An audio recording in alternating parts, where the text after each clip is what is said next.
Puji nama Tuhan, sudah dikasih oleh Tuhan. Hari ini kita akan sama-sama merenungkan kebenaran firman Allah. Dan saya berikan tema orang buta menuntun orang buta. Kebutaan adalah kondisi cacat mata yang dialami oleh seseorang. Orang buta akan kesulitan untuk dirinya sendiri, apalagi untuk menuntun orang lain yang juga mengalami kebutaan. Nah, saudara dikasih oleh Tuhan, hari ini kita akan sama-sama lihat di dalam Lukas 6 ayat yang ke-39. Yesus mengatakan suatu perumpamaan kepada mereka. Dapatkah orang buta menuntun orang buta? Bukankah keduanya akan jatuh ke dalam lubang? Saudara, ini Yesus sampaikan bagaimana orang buta menuntun orang buta. Keduanya pasti akan jatuh ke dalam lubang. Kita tahu orang buta tidak bisa melihat apa dan siapa yang ada di depannya. Bahkan lubang atau bahaya yang menghadang di depannya, dia sendiri tidak tahu. Ada banyak yang kita bisa temukan yang menjadi penyebab kebutaan. Ya. Yang pertama cacat lahir, kemudian karena kecelakaan, karena penyakit, faktor usia juga bisa, yang seringkali disebut mata rabun. Ya, seperti ketika Ishak mau memberkati, dia tidak bisa membedakan antara Esau dengan Yakub. Ya. Kemudian penyebab kebutaan yang berikutnya karena dosa. Nah, orang buta seringkali dipandang sebelah mata oleh kebanyakan orang. Seperti yang pernah dialami oleh Bartimeus. Saat dia berteriak minta tolong, malah disuruh diam. Di dalam Markus 10 ayat yang ke-48, orang banyak menegurnya supaya ia diam. Ketika Bartimeus berseru minta tolong kepada Yesus supaya disembuhkan, malah dia disuruh oleh orang banyak untuk diam. Nah, saudara, hari ini kita akan sama-sama merenungkan apa maksud Yesus. Orang buta menuntun orang buta, keduanya akan masuk ke dalam lubang. Kita akan sama-sama membahas hal ini. Yang pertama, buta yang dimaksud oleh Yesus adalah kebutaan rohani yang dimiliki oleh orang Farisi dan ahli-ahli Taurat. Mereka merasa hebat dalam hal kesalehan hidup dan soal ketaatan dalam hukum-hukum agama. Orang Farisi suka melakukan hal-hal yang kelihatannya beribadah, padahal sebenarnya hati mereka jauh dari Allah. Mereka lebih suka melakukan kewajiban agamanya di tempat-tempat yang terbuka, di pasar, di tikungan, tujuannya supaya orang memuji soal kesalehan mereka. Bahkan ketika mereka berpuasa, mereka memperlihatkan wajah yang muram, rambut yang kusut, supaya orang tahu ini orang saleh sedang berpuasa. Dan kondisi yang seperti ini, Yesus ada berbicara di dalam Matius 23 ayat yang ketiga. Sebab itu turutilah dan lakukanlah segala sesuatu yang mereka ajarkan kepadamu. Tetapi janganlah kamu turuti perbuatan-perbuatan mereka, karena mereka mengajarkannya tetapi tidak melakukannya. Dan juga di dalam Lukas pasal yang ke-11 ayat yang ke-46.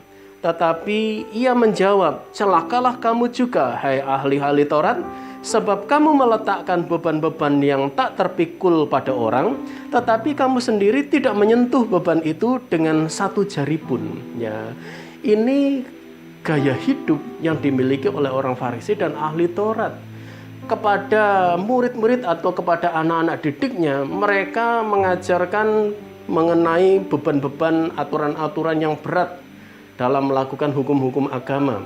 Padahal di sisi lain mereka sendiri bukan orang-orang yang taat untuk melakukannya. Ya.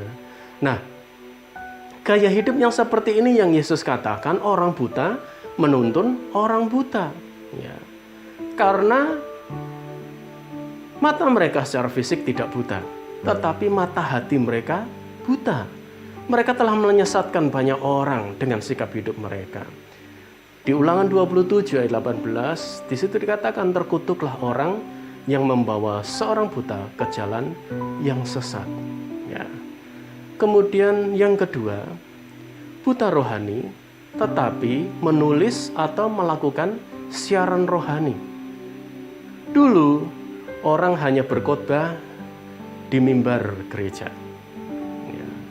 Tetapi sejak virus corona mewabah, pelayanan khotbah dilakukan secara online di tiap-tiap gereja. Nah, rupanya situasi yang seperti ini memunculkan fenomena baru di dalam dunia kekristenan. Muncul pengkhotbah-pengkhotbah baru. Bahayanya adalah banyak dari mereka ini yang sebenarnya dangkal di dalam pemahaman akan firman Allah.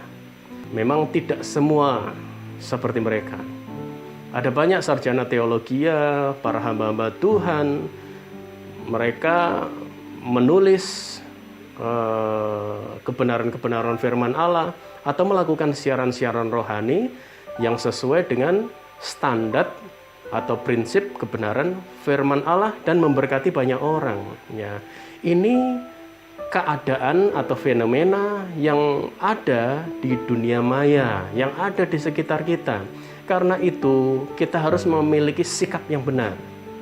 Dan yang terutama adalah banyak-banyaklah membaca firman Allah, menggali kebenaran firman Allah setiap hari, supaya kita bisa melihat apakah yang kita baca atau yang kita dengarkan sesuai dengan kebenaran firman Allah atau tidak. Jangan sampai kita sendiri disesatkan, saudara. Ya. Dan yang berikutnya, apa yang akan terjadi kalau seseorang mengalami buta rohani? Yesus mengatakan bahwa orang yang buta rohani, dia akan jatuh ke dalam lubang. Bahkan orang yang dituntunnya pun juga akan ikut jatuh ke dalam lubang. Jatuh ke dalam lubang berbicara tentang jatuh ke dalam dosa. Dan puncaknya jatuh ke dalam lubang neraka. Ya. Orang yang mengalami buta rohani, dia tidak akan pernah melihat Kristus yang adalah terang kehidupan. Orang yang mengalami buta rohani, dia tidak bisa melihat cahaya Injil. Orang yang mengalami buta rohani tidak akan mengerti dan tidak akan mengalami rencana Tuhan yang nyata di dalam hidupnya. Kesimpulan dari kebenaran firman Allah hari ini, saya munculkan dalam bentuk pertanyaan, bagaimana supaya kita tidak mengalami buta rohani, sehingga rohani kita tercelik dan kita bisa menuntun orang yang buta rohani untuk akhirnya matanya tercelik dan bisa bertemu dengan Yesus, melihat Yesus. Yang pertama adalah kita harus bertobat dan mengalami kelahiran yang baru. Yang kedua, hidup keduniawian dan kedagingan harus dibereskan. Karena banyak orang yang dibutakan oleh ilah zaman ini. Artinya, orang ini tidak memiliki cacat fisik atau tidak buta secara fisik, tetapi memiliki cacat rohani atau buta secara rohani. Yaitu orang yang tidak mau percaya kepada kebenaran Injil. Yang hidupnya memiliki keterikatan terhadap perkara-perkara duniawi. Terikat harta, terikat kekuasaan, terikat hawa nafsu, dan hidup dalam kedagingan dan dosa. 2 Korintus 4 ayat yang keempat, di situ dikatakan, jika Injil yang kami beritakan masih tertutup juga, maka ia tertutup untuk mereka yang akan binasa, yaitu orang-orang yang tidak percaya, yang pikirannya telah dibutakan oleh ilah zaman ini, sehingga mereka tidak melihat cahaya Injil tentang kemuliaan Kristus yang adalah gambaran Allah. Jadi orang yang dibutakan tidak akan pernah melihat cahaya Injil. Orang yang mengalami buta rohani, orang itu tidak akan pernah melihat cahaya Injil, kemuliaan Allah, melihat wajah Tuhan. Ya. Yang ketiga, kita harus mengizinkan Tuhan membuka selubung yang menyebabkan kebutaan rohani. Di dalam Lukas 24 ayat yang ke-45, lalu ia membuka pikiran mereka sehingga mereka mengerti kitab suci. Pikiran murid-murid dicelikkan sehingga mereka mengerti apa kata firman. Yang keempat, jangan mudah putus asa. Karena keputusasaan merupakan salah satu penyebab yang bisa menyebabkan seseorang mengalami kebutaan rohani. Ini pernah terjadi atas dua murid Yesus yang pulang ke Emmaus. Di dalam Lukas 24 ayat yang ke-16, tetapi ada sesuatu yang menghalangi mata mereka, sehingga mereka tidak dapat mengenal Dia. Mereka di jalan berbicara dengan Yesus, tetapi tidak mengenal Yesus yang saat itu juga sedang berbicara tentang firman Allah. Kenapa, saudara? Karena hati mereka diliputi oleh keputusasaan. Ya. Jadi keputusasaan itu bisa membutakan mata rohani seseorang. Yang kelima, kita harus selalu terkoneksi dengan Yesus. Kedua murid ini di jalan berbicara dengan Yesus dan mereka tidak mengenal Yesus, dan beruntung. Karena apa, saudara? Mereka meminta Yesus bermalam di rumah mereka. Dan saat Yesus memecahkan roti, saat itulah mata mereka tercelik dan menyadari bahwa yang di hadapan mereka adalah Yesus yang sudah bangkit. Kalau mungkin saat-saat ini saudara masih belum mengerti rencana Tuhan dalam hidup saudara, tetaplah berkomunikasi dengan Yesus. Tetaplah jalin koneksi dengan Yesus. Bahkan minta Dia tinggal di dalam rumah kehidupan kita. Maka saat itulah saudara akan melihat Yesus yang sudah bangkit, dan rencananya yang indah itu akan nyata dalam hidup saudara. Tuhan akan membuat mata-mata rohani setiap pribadi menjadi tercelik untuk melihat kemuliaan Allah, untuk mengalami perjumpaan dengan Yesus, untuk mengalami kuasa kasih dan kemuliaannya. Dan selama kita menjadi orang yang buta rohani, kita tidak akan pernah dipakai oleh Tuhan. Untuk menuntun orang lain juga ketemu Yesus, tidak akan pernah terjadi. Karena itu minta kepada Tuhan, Tuhan celikkan mata rohani saya.